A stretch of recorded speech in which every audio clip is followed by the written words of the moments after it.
예, 모시고 안녕하십니까. 천도교 서울교구 교구장 윤태원입니다.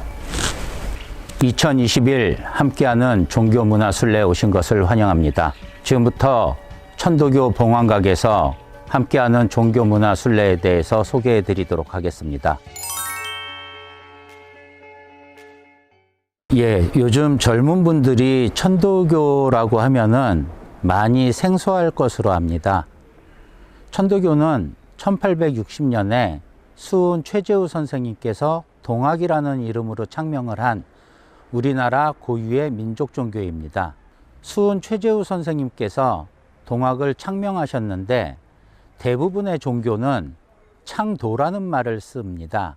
근데 천도교는 창명이라고 합니다.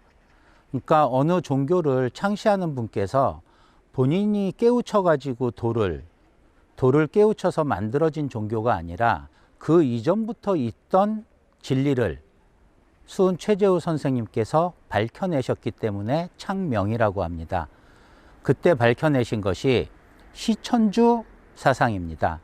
시천주는 사람이 하늘을 모시고 있다는 얘기입니다. 하늘을 모시고 있기 때문에 사람이 하늘이라는 당시 조선시대에서는 농공산인과 양반과 상놈의 반상의 구분이 엄격했던 시기이기 때문에 농민도, 상민도, 백정도, 여성도, 아이도 모두 하늘님이라는 천도교의 동학의 사상은 당시 조정에서 볼 때는 역적의 길을 걷는 사람들이었습니다.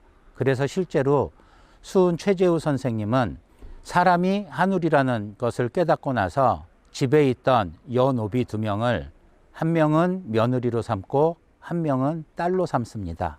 그리고 나서 해월 최시영 선생님에게 도를 전해주시고 좌도난정의 죄명으로, 지금 얘기하면 역적인 것이죠. 그 죄명으로 대구에서 차명을 당하십니다. 그 이후 해월 최시영 선생님께서 전국을 돌면서 생명운동, 환경운동 등을 하면서 동학을 계속해서 발전시켜 나갑니다. 최보딸이라는 이름으로 불리울 만큼 해월 최시영 선생님은 전국 방방곡곡을 돌아다니면서 수은 최재우 선생님께서 말씀하신 설법을 동경대전 용담유사라는 경전을 목판본으로 만들어서 발간을 하시고 한시도 쉬지 않고 일하는 하늘님이라고 말할 정도로 전국을 돌아다니시면서 동학의 뜻을 펼치셨습니다. 하지만 해월 최시영 선생님 또한 동학괴수라는 이름으로 단성사 앞에서 차명을 당하십니다. 그 전에 의암 손병희 선생님에게 동학을 도를 넘겨주시게 됩니다. 그 이후 의암 손병희 선생님은 1905년에 그동안 동학이라는 이름으로 정식적인 종교가 아닌 도를 전달하는 도법이었다 그러면은 그 조정의 탄압을 피하기 위해 해월 신사님께서 용시용활이라고 말씀을 하셨던, 용시용활은 도라는 것은 그때그때 시대 상황에 따라서 바뀌어야 된다는 뜻과 같습니다. 1800년대 들어서 우리나라에 서구 종교들이 들어오고 근대화의 물결이 밀려옵니다. 종교도 근대화되어야 된다는 의암 손병희 선생님 뜻에 따라 1905년 동학을 천도교로 이름을 바꾸게 됩니다. 그것을 천도교에서는 대고천하라고 하고요.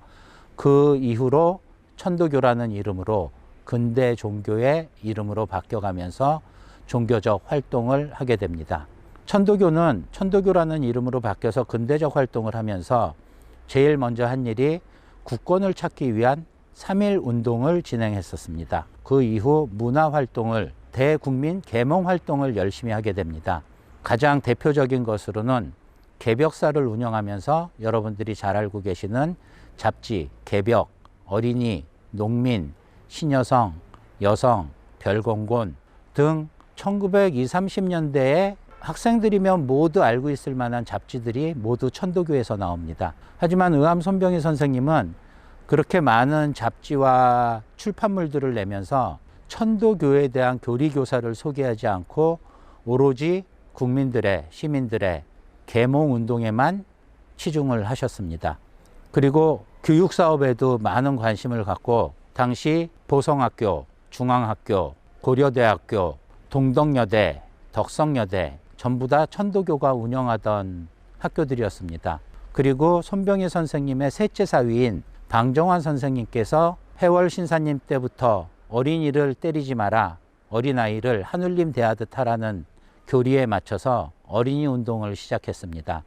그래서 천도교는 반상의 구분이 심하던 1800년대에 사람이 하늘이라는 이름으로 만들어졌고, 1세 최재우 선생님께서 반상의 구분을 없애고 사람이 하늘이라는 이름으로 동학을 창명하셨고, 그 이후 2세 해월 최시영 선생님께서는 동학농민혁명을 통해서 모든 사람이 사람답게 살아갈 수 있는 세상을 만들기 위해서 노력을 하셨습니다. 그리고 3세 의암 손병희 선생님께서는 나라를 국권을 찾기 위해서 3.1 운동을 기획하고 지도하셨고, 문화운동을, 어린이운동을, 여성운동을 모든 조선의 백성들이 깨어날 수 있도록 새로운 혁명을 시작하셨습니다. 천도교는, 동학은 이 땅에서 만들어진 이 땅의 백성을 위해서, 이 땅의 국민을 위해서, 시민을 위해서, 그리고 더 나아가 전 세계 사람을 위해서, 또한 사람뿐만이 아니라 하늘님은 모든 만물이 모시고 있는 거기 때문에 저기 날아가는 새 한 마리도, 기어가는 개미 한 마리도 다 하늘님을 모시고 있는 존재임을 깨닫고 온 세상이 하늘님 모시는 지상천국을 만들어 가기 위한 종교입니다. 지금 여러분들이 뒤에 보고 계신 건물은 지금은 의창수도원이라고 불리우고요. 예전에는 천도교 중앙총부 건물이었습니다. 원래 이 자리에 있던 게 아니고 1969년에 이 자리로 이전을 했는데요. 종로 경운동에 가면 올해로 100주년을 맞는 천도교 중앙대교당이 있습니다. 천도교 중앙대교당은 의암 손병희 선생님께서 3.1운동을 준비하느라고 3.1운동 자금 마련을 위해서 1918년부터 짓기 시작한 건물인데요. 이 뒤에 보고 계신 의창수도원도 1918년에 중앙대교당 옆에 같이 건축을 시작했던 건물입니다. 그래서 이 의창수도원과 천도교 중앙대교당을 짓기 위해서 마련한 경비로 3.1 독립운동을 진행하고, 그리고 남은 돈으로 상해 임시정부에 보내서 독립운동을 하게 됩니다. 그러니까 지금 보고 계신 이 의창수도원은 당시에는 천도교 중앙총부 건물이었고 3.1 독립운동의 자금 마련을 하기 위해서 만들어진 또 하나의 역사적 대한민국 건국의 산실이라고 볼 수 있습니다. 그리고 천도교 중앙총부였던 이름을 지금은 의창수도원이라고 이름을 바꿨는데요. 의창수도원이라는 뜻은 의는 의암 손병희의 의이고 창은 의암 손병희의 뜻을 현창한다는 뜻으로 의창이라고 이름을 지어서 현재 천도교인들이 와서 수련을 하거나 공부를 하거나 교육을 받는 장소로 사용하고 있습니다. 이 건물 자체가 없었다면은 천도교 중앙총부가 그 많은 일제강점기 시기에 새로운 문화운동이나 독립운동을 하기 어려웠을 거라고 생각을 합니다.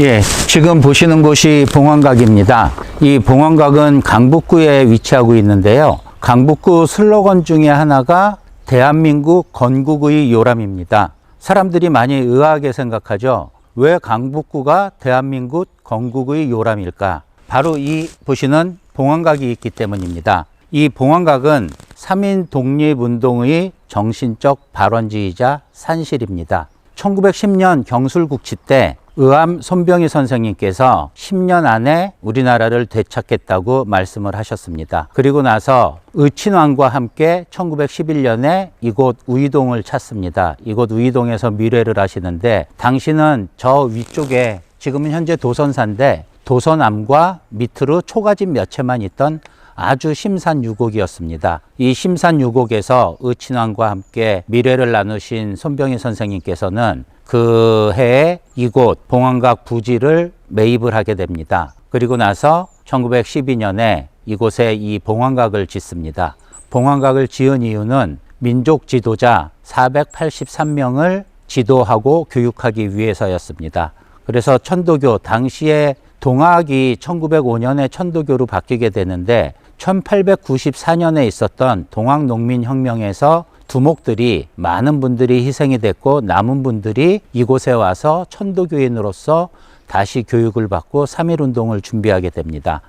그래서 그때 교육받으신 483명이 3.1운동을 10년간 준비를 하고 이곳에서 3.1운동이 기획이 됐기 때문에 강북구에서는 이곳을 강북구를 그리고 봉황각을 대한민국 건국의 요람이라고 소개를 하고 있습니다. 이 건물에 대해서 조금 더 말씀드리도록 하겠습니다.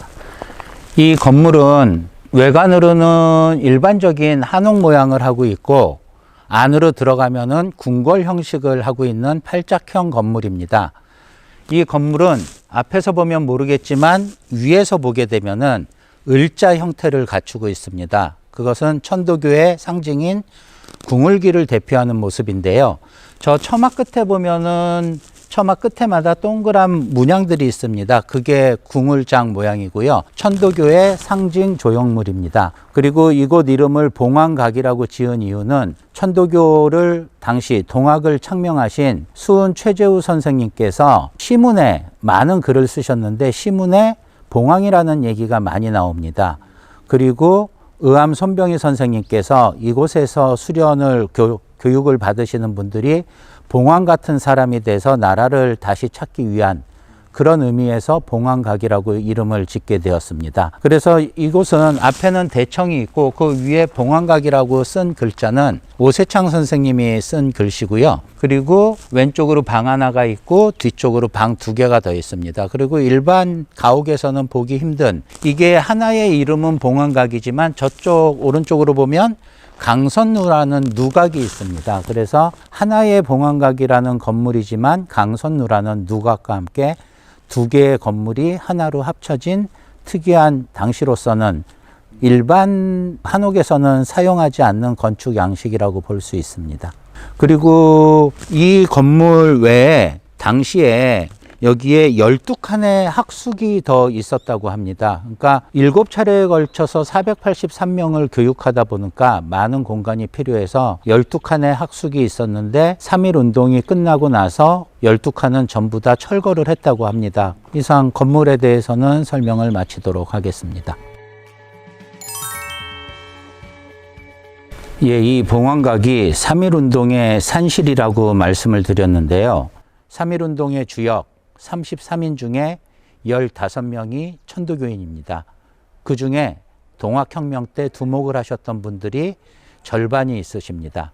그러니까 3.1운동은 천도교의 동학혁명의 정신이, 천도교의 시천주 사상이, 인내천 사상이, 사람이 사람답게 사는 세상을 만들겠다던 미완의 혁명이었던 동학농민혁명을 이어서 3.1운동이 이어지게 됩니다.